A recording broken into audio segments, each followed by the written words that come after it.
The candidate, Raila Odinga, says Chief Minister. What other considerations are you referring to? You know, when in the protracted discussions that the President, Honorable Raila Odinga and Kalonzo had previously, there were discussions about how the government would be formed, and more critically, what kind of development was also going to be available to, you know, the various regions of the country. And Raila, in good faith, did appoint Kalonzo to be the third, you know, powerful member of his government to be. So that tells me that if one goes to stand on their own, and obviously the best that they can do is be number three, I don't know whether the idea is to force a runoff, or the idea is to go for 1 week to think about everything and then make a decision about whether to be still in Azimio or even UDA. But I think it's very critical that Kalonzo makes a decision so that is in one of the two main formations. So in your view, is this the final decision that Kalonzo Musyoka has made in this election? I worked with Kalonzo Musyoka in Wiper. There was a time that I'd been asked to support them with Raila Odinga in NASA. And I left Muungano for a while. I was, if you will, on loan to Wiper. And sometimes, you know, one can make a decision and then the following day one makes a different decision from the first. And so as somebody who is working with them, you have to keep on catching up. So I really hope that this is not the final decision, and that if one takes their mind back to 2007-8, you know, if Kalonzo had joined Kibaki or Raila, so that there was a definite win for either side, then probably we would not have gotten involved in the you know, ethnic violence that proceeded. So I think this is time really to make a firm decision one way or the other, because even if there was a runoff, let us even assume the possibility of a runoff. In either side, Kalonzo will not be made a deputy president, because the constitution now, unlike before, has a fixed deputy president. So, and if in one formation Azimio, there's been this consideration of a very senior position, he can't be chief minister in UDA, because Musalia already, you know, is sitting pretty on that position. So I think those young people who are advising Kalonzo, Mutula Jr., Maanzo, Kiyo, you know, those gentlemen, I think they need to do better in terms of advising their principal. Okay, I hear you. And Veronica, I don't know what you make of this, because the name of UDA, he calls it UDA. Yes. UDA in Kenya Kwanza has been dropped on so many conversations when Kalonzo Musyoka is being talked about. Have you had any conversations with him directly, of having him to your side? And what do you make of this decision that he will run to 2022 August 9? Okay, thank you. Let me first acknowledge the opportunity and the privilege to debate this morning with my professor. He taught us in the law school, and I think it's a rare privilege for me to be in studio with him. A very intelligent professor who's done very well as a governor of Makueni and made all of us very proud as advocates whom he has raised under his canopy. Let me say this. To be honest, Honorable Kalonzo confuses me a lot. He has made very many decisions in very quick successions.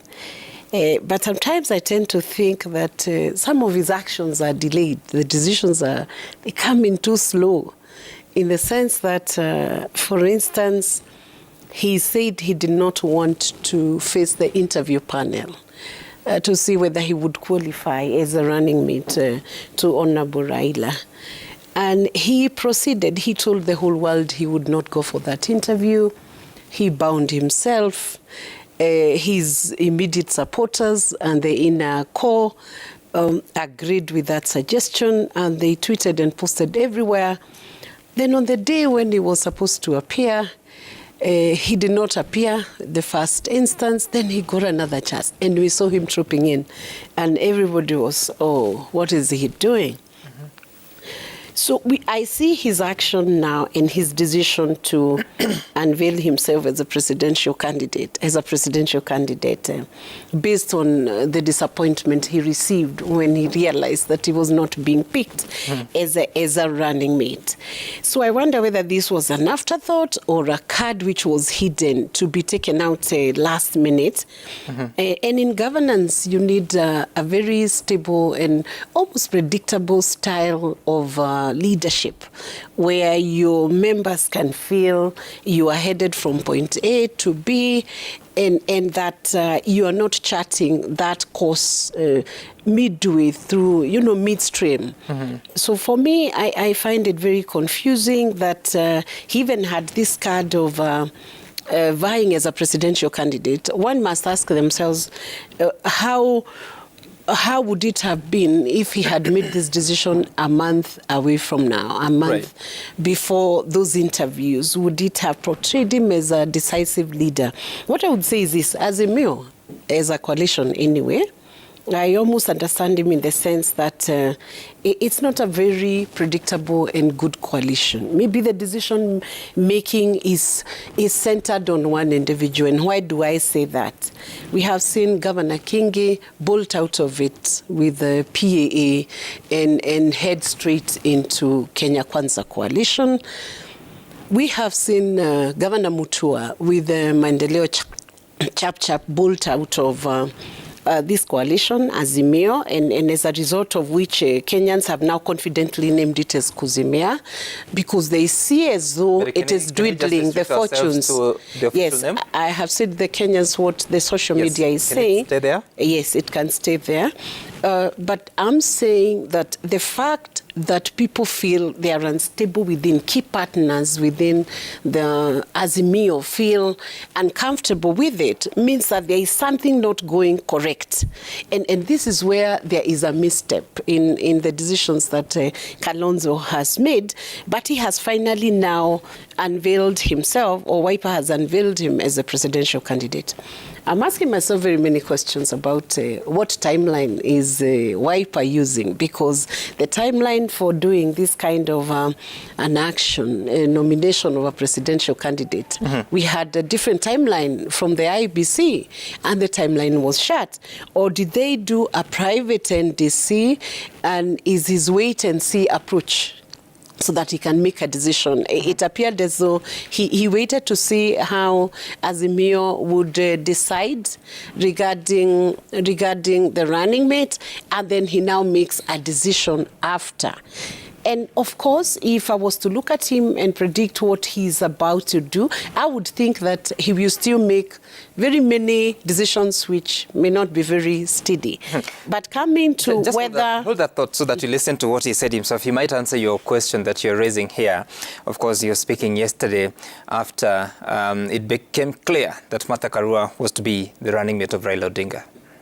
My brother Raila knows I'm naming my running mate. In fact, from Mombasa, he came home to try to convince me to accept his choice of our sister, Martha Karua. We did not agree, and I said, let's sleep over it. We slept over it, and last night we are at it. We did not again agree, so this is why we agreed that he will name Martha, and I will name my running mate today. My name, as we speak, is before the Independent Electoral and Boundaries Commission as a presidential candidate for Wiper Democratic Movement. When I got to his house and he said, you know what, you are going to be my running mate, I thought we are going to be jogging together. I accept the nomination to be the running mate of the presidential candidate of the Wiper Democratic Movement.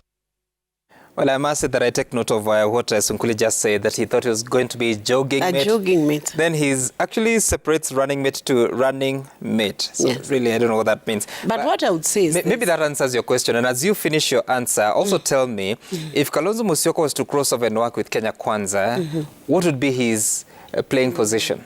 What I would say is that he would have to come and do a discussion with the Kenya Kwanza partners and coalition partners, because he's number one, he's delayed his decision. There is no other partner within Kenya Kwanza who has been unveiled as a presidential candidate. Our presidential candidate and the running mate are now very clear, and the names have been submitted to the IEBC as per the legal timelines. So if he came in now, yes, he would negotiate, because Kenya Kwanza is an open coalition, which is even still listening to other partners who would want to work with us before the election and even after the elections on 9th of August. So yes, he would have a chance to negotiate, but definitely not on the top tier in terms of the presidential candidate and the deputy presidential candidate. Those are already closed, maybe at different levels. And that might include, because I saw the lineup is so clear, including who will be the Speaker of the Senate, who will be Speaker of the National Assembly. The government has many opportunities, Wahiga, and we believe that Kenya Kwanza will form the next government. So he would still find something if he came along.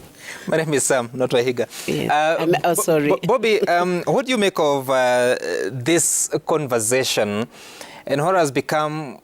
It's pretty difficult to predict what the next move will be for Kalonzo Musyoka, but what does it say about the formation of coalitions at a time that very many members of the Wiper Party, especially elected leaders, have been telling Kalonzo, no Raila? Well, quite interesting, as you asked, sorry.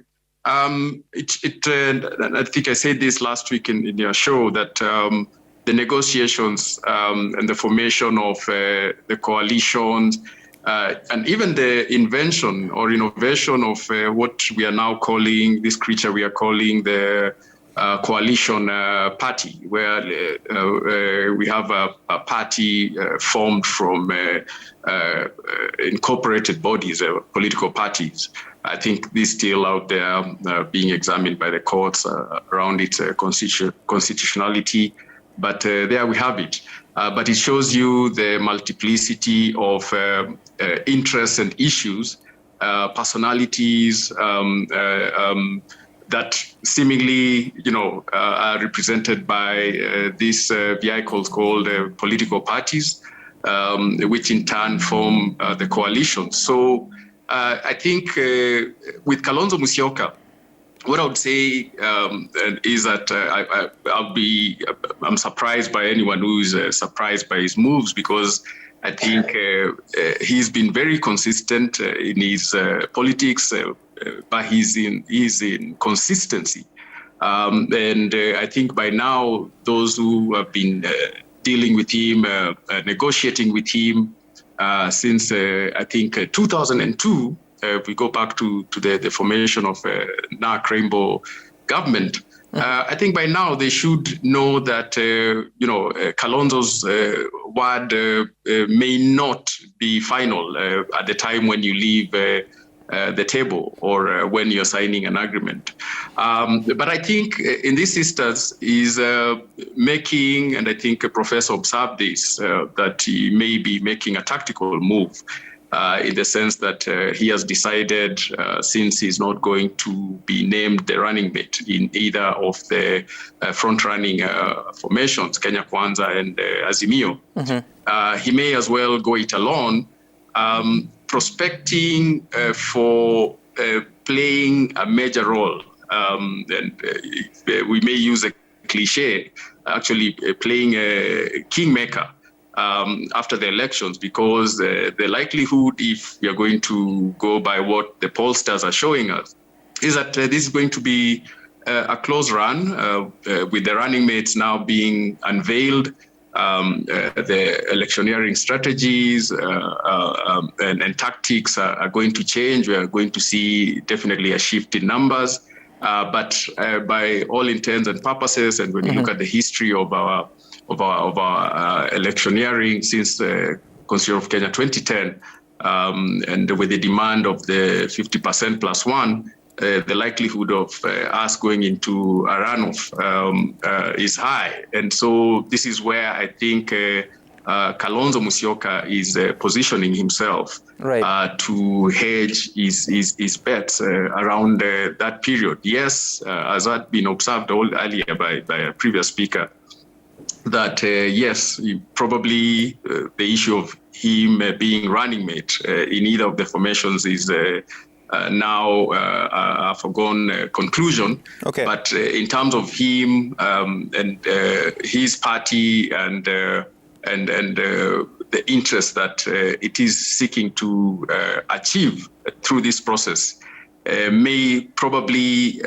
be played out better, may be optimized by him running alone and after the elections, him taking the role of playing kingmaker. So I think this is, in as much as we are seeing, the traditional inconsistent Kalonzo, but I think this is, in my regard, very, very tactful.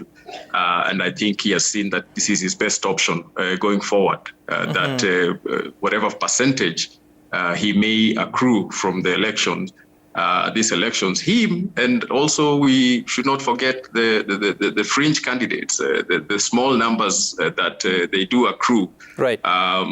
When you percolate those together, and if we have a runoff, and depending on whom they declare support for during that time, that would be what would make the difference between who becomes the president of Kenya or not after August 9th, 2022.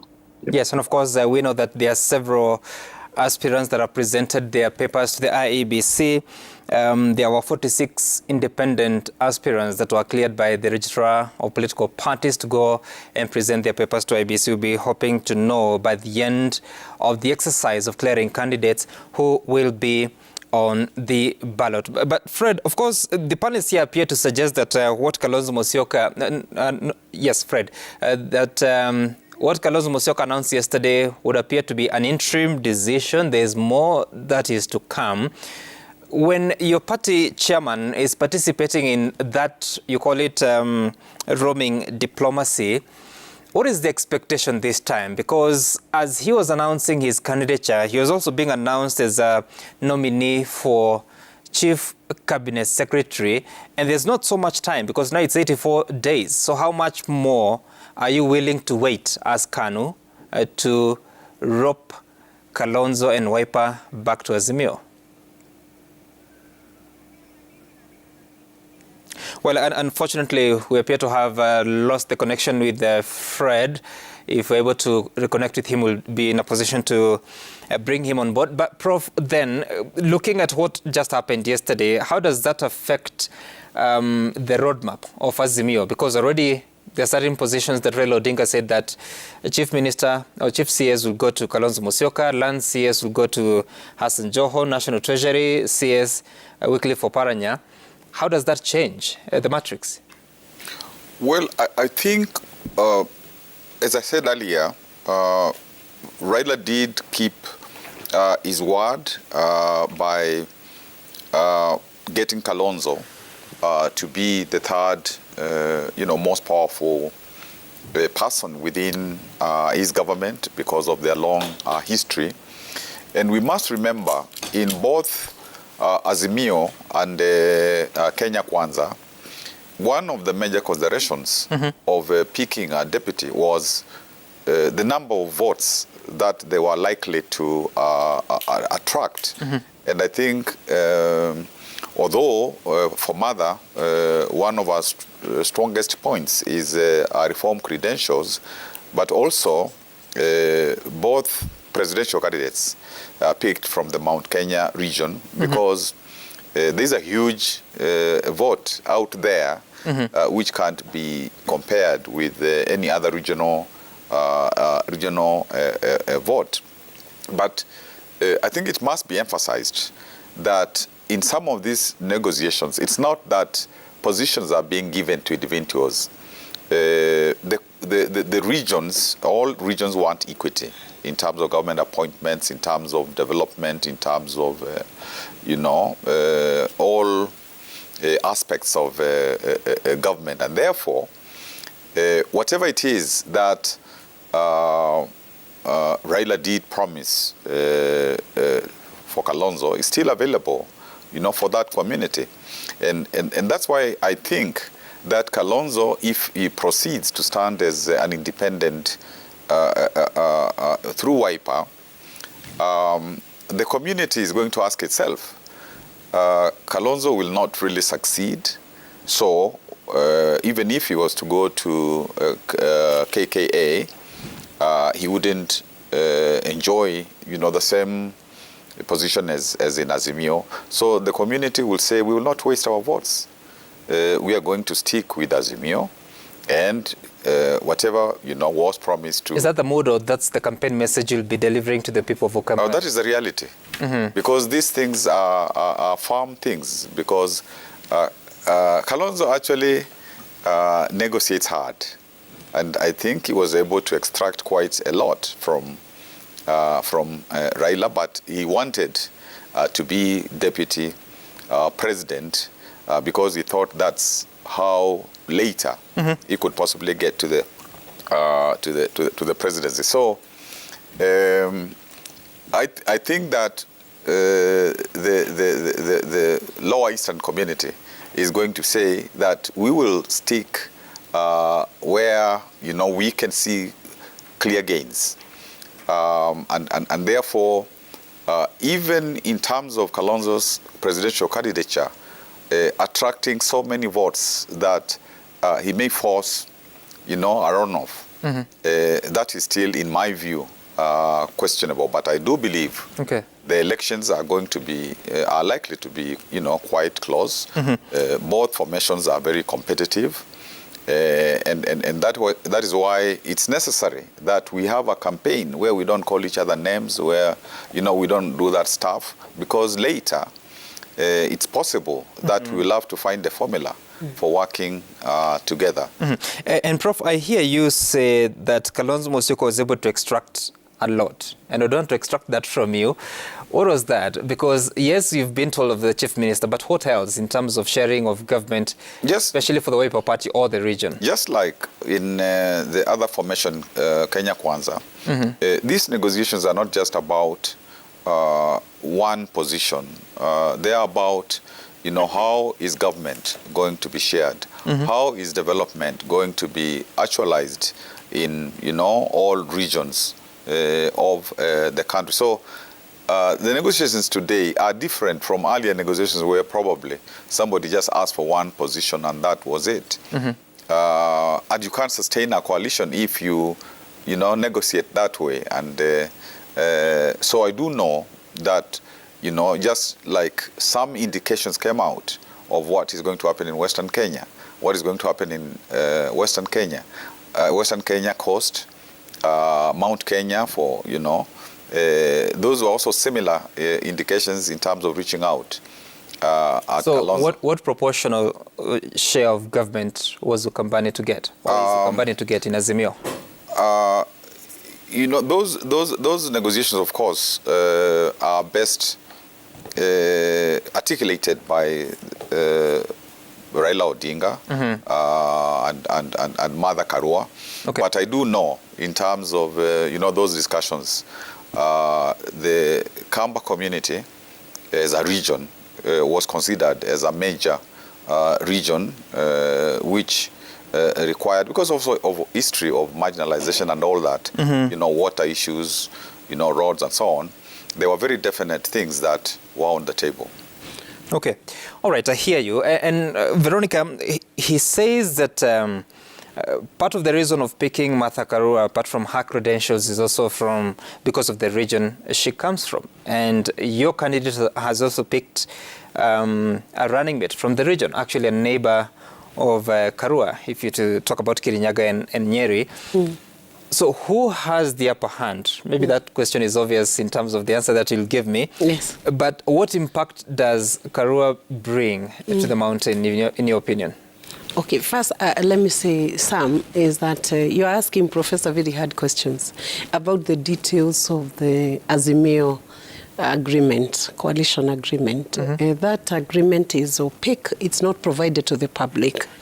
So even to discuss the greater detail of what has been offered to which region may prove to be an uphill task for anybody. One of the reasons why Governor Kingi and Governor Mutua felt jilted was because they could not even get a copy, just a very basic copy, which speaks into the transparency of the Azimio coalition. But now coming back to the vote base, between the mountain, vis-a-vis, between in the mountain, between Martha Karua and Rigathi Gachagua, I don't think you can compare the two. If you look at the last meeting that Honorable Martha Karua had together with Honorable Raila Odinga in Kirinyaga, Honorable Martha was bowed down and her reaction was very sharp. It did not appear conciliatory to people. She did not even take a moment to understand why the public was rejecting the kind of message that was being sent by the meeting they were holding, and which is very, very different and separate from the kind of mobilization skills that our presidential candidate's running mate, Honorable Rigathi Gachagua, has. The vote base in the mountain, you know, the richer block of this vote base is on the western side as against the eastern side. And that could have been one of the reasons that inspired the decisions to have the running mate coming from the western side of the block. Right. Which is vote rich. And you know, minus the vote basket in the mountain, then it becomes very difficult for a presidential candidate to be assured of a win. So what I would say is that we have an upper hand as Kenya Kwanza in terms of mobilizing the Mount Kenya region vote block. But beyond that, what Kenya Kwanza has done, it has refused to use voters as voting machine. What I have seen the other coalition doing more is still going back to trying to excite a vote base, maybe using gender. But one position, like Professor says, does not answer to the question of gender and cannot bring out the vote the way you would expect it to bring out. If you listened to our presidential candidate, Dr. William Samoei Ruto, in his address as he unveiled the running mate, he talked about giving 10 positions to women. Close to 50% of the cabinet will go to women in the incoming government. So what I would say is that the vote-rich mountain region, we stand better chances in Kenya Kwanza. If you look at the configuration of all the party leaders who have come together, we have Honorable Rigathi Gachagua, who is accepted within the region, the Mount Kenya region, and also accepted in the country, by the way, as a leader of national repute. And then we have other party leaders within that coalition. Look at Moses Kuria. Let me ask you, because in the run-up to the decision being taken, we understand there were certain opinion polls that came to the fore. How did the ticket of Ruto Rigathi fare against Raila Karua, if you have to be honest? Against Raila Karua? What I would say that the two tickets comparably, ours is better, much better. Scientifically, I may not give you the percentages because that is something that changes every day. You might even find by the time you check it today, we've gone a few points higher than we were yesterday, or the points could be slightly lower. It changes with the coming days. On that day, the decision was being made, which is Saturday. How did they fare? our ticket fared very well. That I can assure you, sir. I'm asking for the specifics because I don't have the specifics. We got some information of I what don't have transpired. specifics offhand, Okay. Sam. And you know, by the way, you could even give it a test at Citizen. You could run a poll. Yeah. But I don't know whether media is confident enough. I see what you're doing. You just won't give me the answer. But anyway, that's your answer, which I will respect. Let's listen to what William Ruto said about the responsibilities, the immediate responsibilities of Rigathi Gachagua upon picking him as his running mate.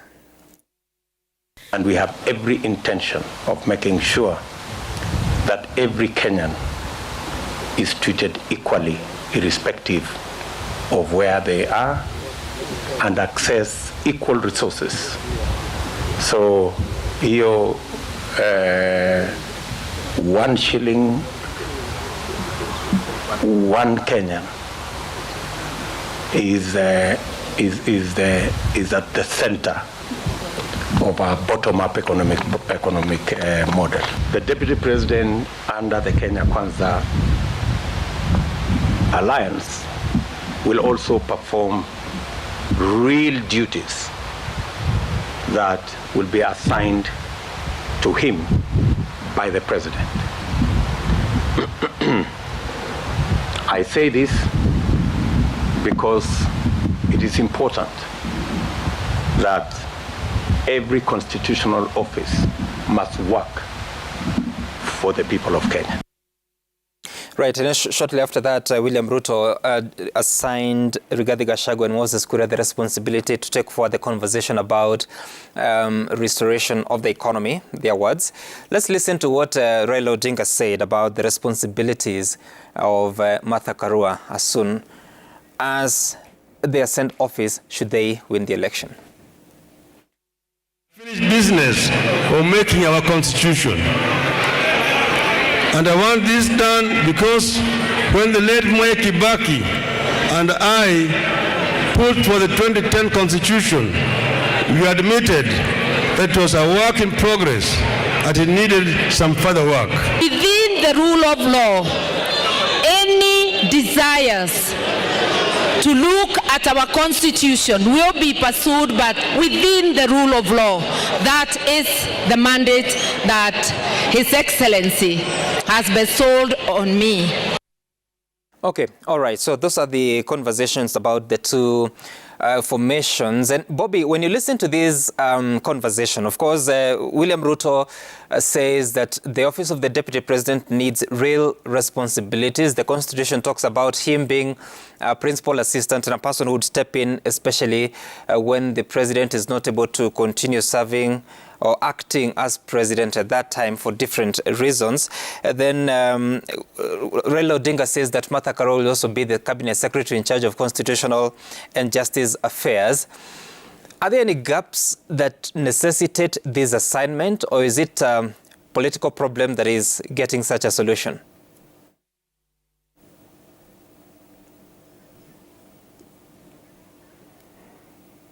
Bobby, we can't hear you. You might want to check how connected your device is in terms of sound. And if you can hear me, then you can tell us about the reason for this assignment of duties by the two formations.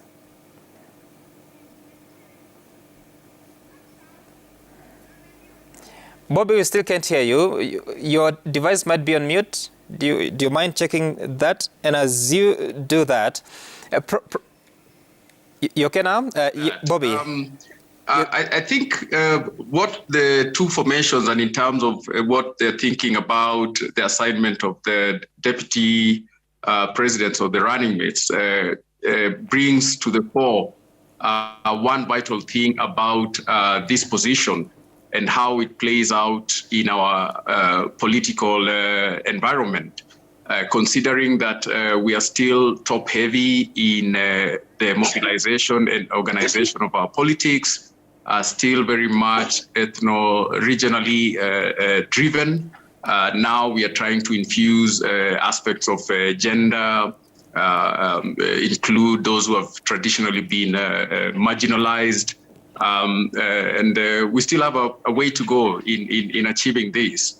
And perhaps before I come to the particularities of how this plays out within the Constitution, I would like to give a mention to the earlier issue of, I think, why the running mates at the end of the day, and when you look at the science of the politics of Kenyan politics, I think at the end of the day, the running mates of the major formations, what we're calling the front-running formations, definitely had to come from the Mount Kenya region, and particularly central and from the Gikuyu community or nation, considering the size, the stature, the importance of this nation within our politics, and also the fact that for the first time since independence, we do not have a presidential candidate from that area. So I think in real politics, the rawness of it, and in terms of ensuring that you do incentivize the voting bloc and the electorate from there.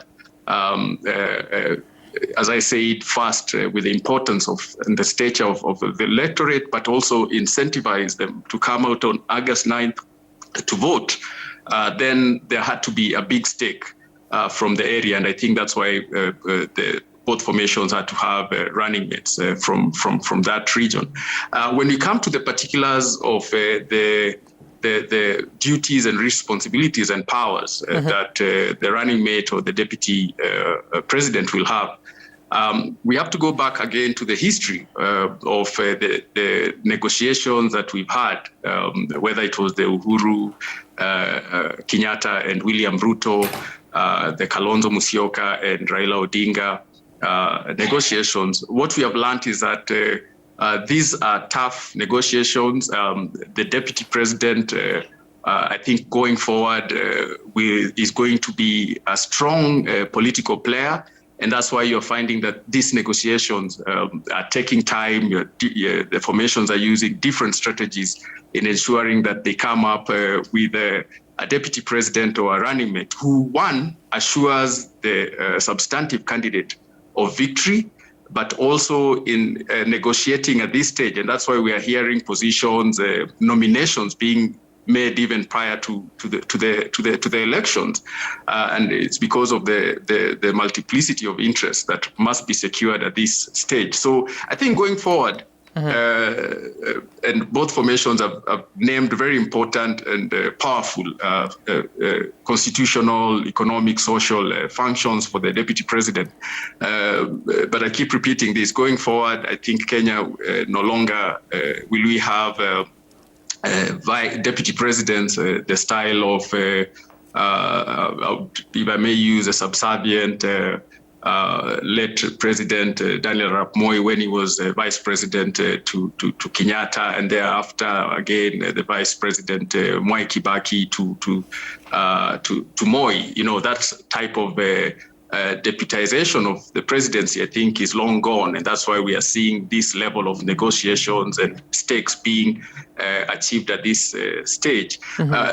As I conclude, I would like to say one of the issues that is granted, and it is because it's in the Constitution, is the fact that whoever has been tapped as a running mate and will go through the clearance of IEBC is assured of that position. These other positions in terms of the ministerial or secretarial portfolios and responsibilities. Again, those I would say are promises, because those are not guaranteed in the Constitution. So yes, the running mate can be promised today that you're going to be the deputy president. I will assign you duties as per my discretion in the Constitution, whether it's a constitutional justice affairs minister or minister of finance, whatever it could be. But that is neither here nor there. That can change. The only guarantee is that these personalities are going to be running mates. Any other thing is still up in the air and subject to change, because that is not guaranteed in the Constitution. But going forward, we are going to have, it's going to be the discretion of the deputy president to decide whether they are going to lie low and act as subservient Right. players in the presidency, or put their foot forward and ensure that their interests and issues, positions that they did negotiate and assure them into getting into this position do play out, as we've seen in this presidency between Bobby, I hear Uhuru you. Kenyatta and William Ruto. Bobby, I hear you, and there's a question I want you to think about. I'll get back to you for an answer, and that is to do with if a deputy president is appointed a cabinet secretary and the constitution allows a maximum of 22, does that take away from the 22? Would he or she require to be vetted? Think about it, we'll get back to you. But now, getting back here in studio, and of course you've seen Raila Odinga assigning Martha Karua that responsibility. What is it intended to cure or deal with, knowing the kind of experience we've had with the very first regime post-2010 constitution, Prof?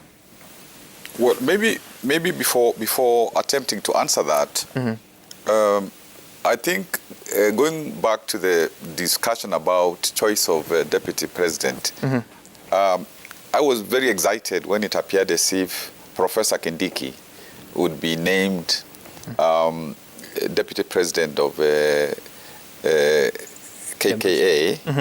Of course, again, we work together at the university and in government, albeit briefly because he was working under Mother and he didn't stay long in that docket of being secretary in Constitutional Affairs and Justice. But there was, reform credentials that his candidature would have brought to Kenya Kwanza. But again, now that is history. I think this question of constitution making, when we did Bomas, and there were subsequent changes to Bomas through Kilifi, Naivasha, we did say that the constitution that eventually matured was like 80% of what should have been our constitution.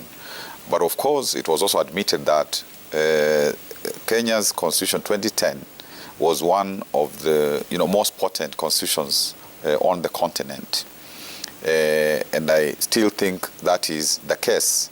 And one of its challenges has been the question of implementation of that constitution. Now, if we go towards trying to remedy some of the issues, for example, the issue of achieving the two-thirds gender rule in Parliament, particularly in the National Assembly, that is still outstanding. Making the corruption, the anti-corruption organ to be a central part of the constitution itself, that is something that is still outstanding, which would go a long way towards making our anti-corruption effort vigorous. There are many things that you can say which would need to be looked at. But having said that, I think we need a national conversation before we even go back to the constitution. And that is why in that particular docket, you would need, of constitutional affairs, you would need somebody who has a history in superintending over constitutional reforms that Mother had. Why am I saying a national conversation first? Because as Kenyans, we have tended to live in separate entities, and that is why even today, the question of regions and ethnic groups and so on still features a lot, because we don't feel we have cohered as a nation. So we would have to talk about the difficult issues as a prelude to any constitution making, so that for us, therefore, to deal with some of these issues, we would have to seriously talk about marginalization, some parts still being marginalized. But Prof, how would Deputy President Martha Karua, if that becomes a reality, how would she deal with that, knowing that the court said the president has no role in constitutional review, and that would appear to some extent to the executive? How can an initiative come from the cabinet office? No, the initiative need not necessarily come from the cabinet office, but there is a minister who would be helping to make sure that the process is legal. Of course, there is constitution making through parliament, and constitution making by the popular initiative. I still prefer, personally, a popular initiative, and that is why I'm saying it has to be preluded by a serious national conversation about what things hold us back. And that's why I was talking about the marginalization. I was talking about how do we deal with corruption, how do we deal with making the people come together for real, how do we deal with youth inclusion. So absent that genuine national conversation, I think, and that is something that the relevant minister could assist the country and any other organs for that purpose. Absent that, I still feel that we'll draw blank in terms of reviewing the constitution. All right, I hear you. And Veronica, tell me about that assignment of duties by the deputy president, and whether this is majorly informed by his experience with President Uhuru Kenyatta, or it's a real solution to what would appear as a constitutional gap. I have never seen such a misplacement of designation of duties on a running mate or a deputy president designate. For two reasons. First, it departs from what the Constitution has provided for in terms of the functions of a deputy president's office.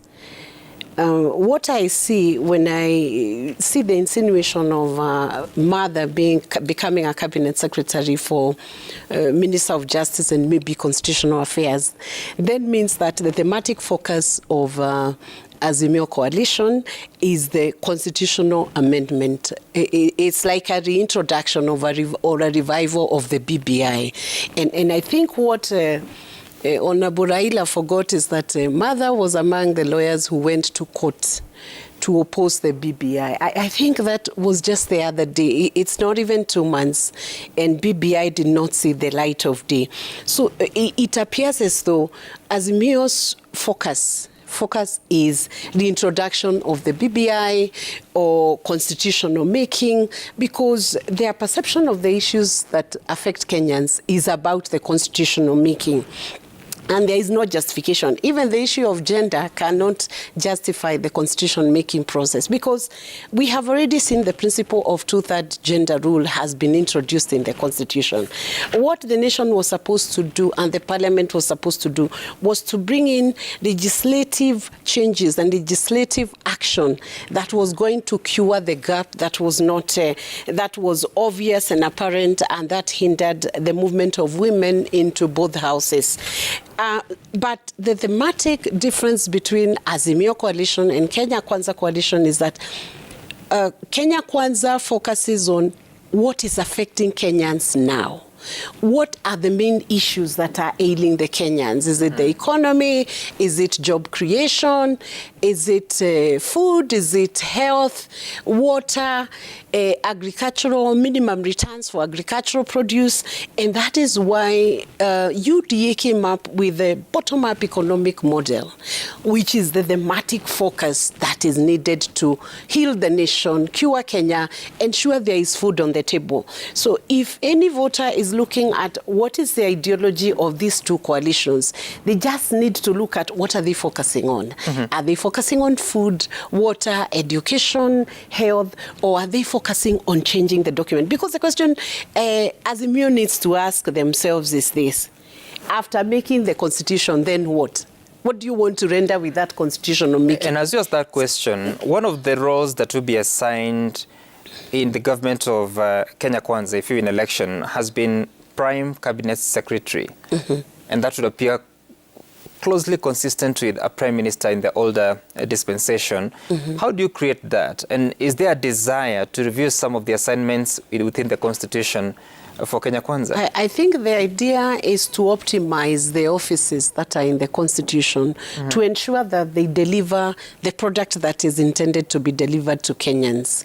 Because if you have very strong leaders, and I will pick an example of the late Honorable Michuki, who when he was a member of parliament for the longest, Kenyans did not even see him as a person who would have brought radical change to a certain sector, because he was not fully optimized when he served as a member of parliament until the day he became the Minister for Transport, I believe, and he caused a radical shift, a paradigm shift in the way transport was managed in Kenya. Public service vehicles were revitalized. That service was revitalized, and Kenyans could experience a different product which up to date Kenyans are able to see there was a tangible change when we optimized a certain office that then ensured the minister was effective. So what I have seen the Deputy President speaking to is how you can optimize that office so that it doesn't become just an office of a person sitting there as a Deputy President, but without fully serving the Kenyans as they ought to. Okay, I hear you. And Bobby, I'll get to you. But Prof, before I do that, Article 147 of the Constitution, and you also spoke about Martha Karua and BBI. She was asked that question last night by Yvonne Okwara, and she said that what she was opposed to is the process, and the courts were clear on the process. It was all wrong. Just hold on. And what she would do is to help whoever wants to come up with such a move, with such an initiative, to follow the rule of law. Those are her words, not mine. But also, the Article 147 says that the Deputy President shall perform the functions conferred by this Constitution and any other functions of the President as the President may assign. But Sub-Article 4 also says the Deputy President shall not hold any other state or public office.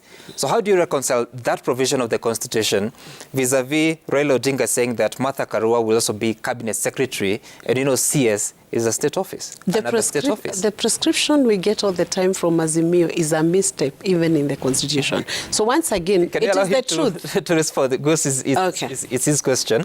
Prof, how do you reconcile that provision vis-a-vis what was just announced yesterday? Well, I think in terms of anything else that the president assigns, that would also, in my view, include duties of a cabinet portfolio, but knowing that that is not a position that they would be paid for. It would be part and parcel of being a minister and a deputy president at the same time. So that provision is not very different. Those would be duties of a cabinet secretary, isn't it?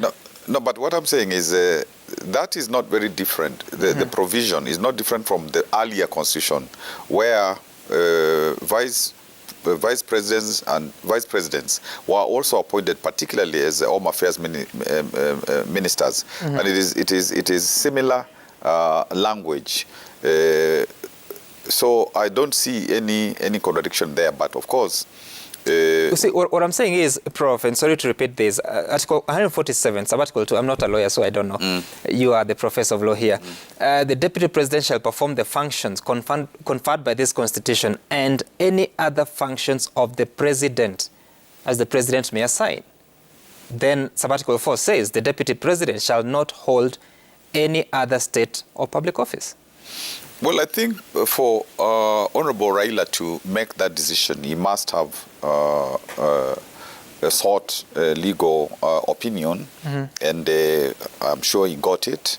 And when it is time to appoint, he will further confirm that that decision is not against the Constitution, because he would not like to do anything that is unconstitutional, and Mother would not accept anything that is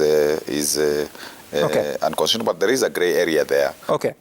One must say. Bobby, before I get back to Veronica, Bobby, have you found an answer on whether picking Martha Karua as a cabinet secretary interferes with the maximum number of 22, but also the provisions of Article 147 and what Raila Odinga announced yesterday? Yes, first, I think in my opinion, when you look at the Constitution, and especially Article 152, the one that constitutes the cabinet, you see the categorical intention of Kenyans demarcating and differentiating between the different positions that constitute the cabinet. So you have a collegial cabinet. First of all, the same constitution says that executive authority is to be exercised collegially and through the cabinet. The cabinet consists of the president, the deputy president, the attorney general, and cabinet secretaries. In the list, 14, at most 22. And so it envisages that at the end of the day, the cabinet will either have between 17 and 25 persons. So the president, in assigning the cabinet portfolios and also in ensuring that the number fits within the constitution, may not assign below 17. That at the end of the day, we're going to have 17 members of the cabinet and at most 25 members of cabinet. On the issue of whether the deputy president can be a substantive cabinet secretary using the title, because as I was saying, when you look at 152, you see the categorical differentiation between these posts. And also when you look at 260, in interpreting who state officers are, the deputy president is singularly identified and prodded as a substantive office, and so is the cabinet secretary.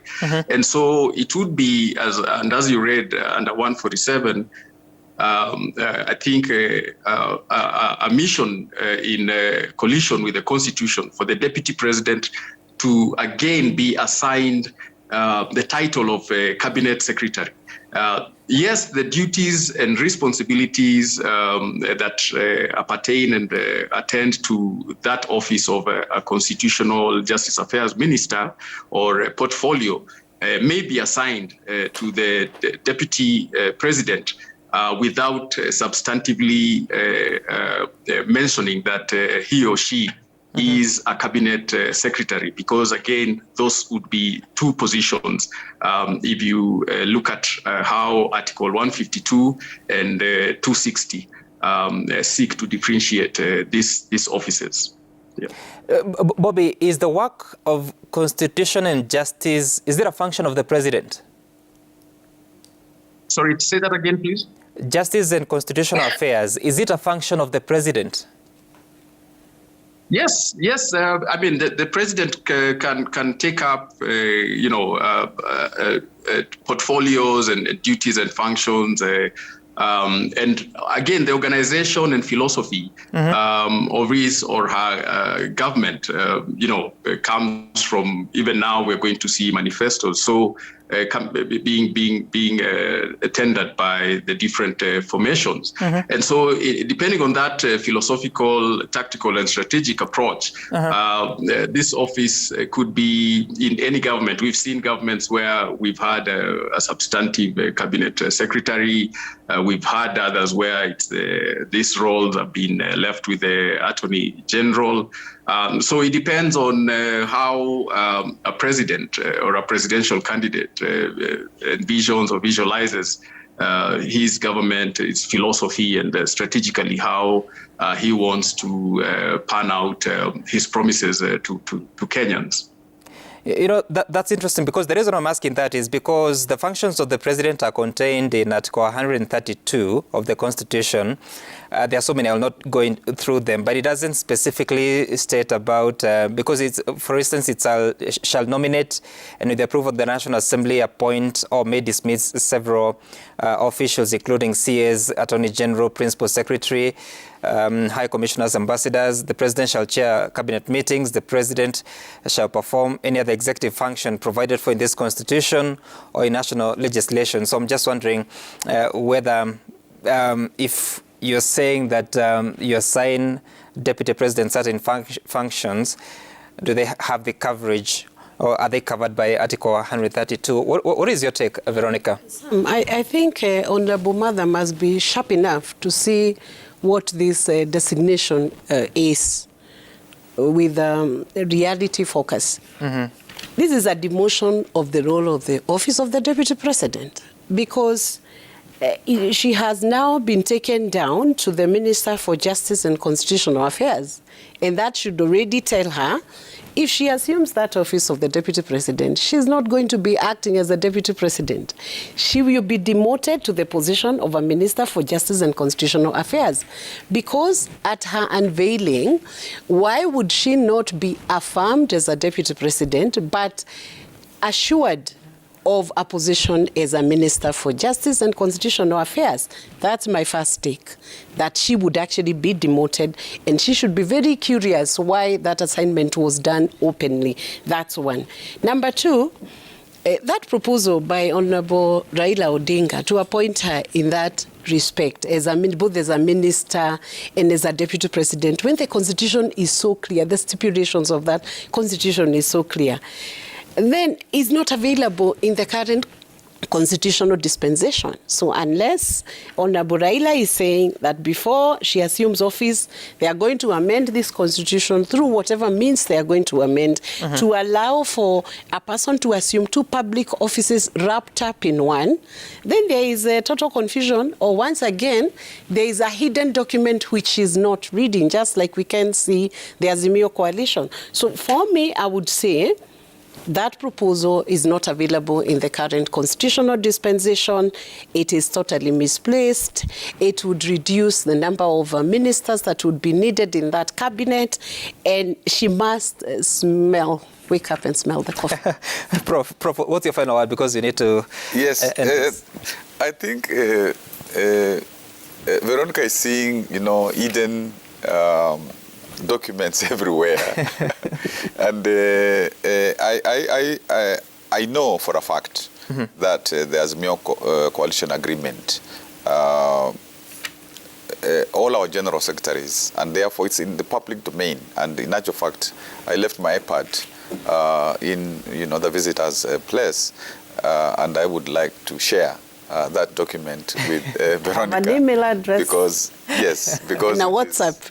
Yes, it is open to the public. Okay.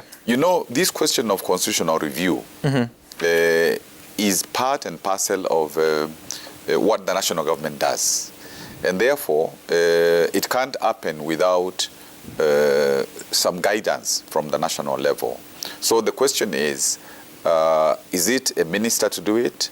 Is it a function assigned to a deputy president? Is it something that happens through the Attorney General? So there are different ways of dealing with it on the continent and abroad. So I think that detail will be looked. Looked at. And maybe finally, one thing that I need to just respond to something that Veronica said. These two formations are actually emphasizing on what you do, particularly for the population that is hurting, that is at the bottom of our societal pyramid. Of course, in UDA, they call it bottom up, and they're very good at terms of articulating that is their business. But sometimes they are short on the detail of maybe when they unveil the manifesto, they will do that. But in the Azimio side, Raila takes about 20 minutes in public rallies talking about healthcare, talking about what will happen to agriculture, talking about social protection, talking about industry, Juakali, all those things in detail. So I think as we go ahead, it will be clear that what is the detail of what each of the formations is proposing. But I do accept that Kenya Kwanza campaigns hard, and Azimio has to similarly campaign hard going forward, and so that we get the win that we deserve. And finally, we get to another point of agreement between the two of you. Yes. Do you have time for feedback? What Kenyans have been saying on Twitter, Citizen TV Kenya, Sam Gichuku, the hashtag to use is daybreak. And of course, on this very important day, just a day after the close of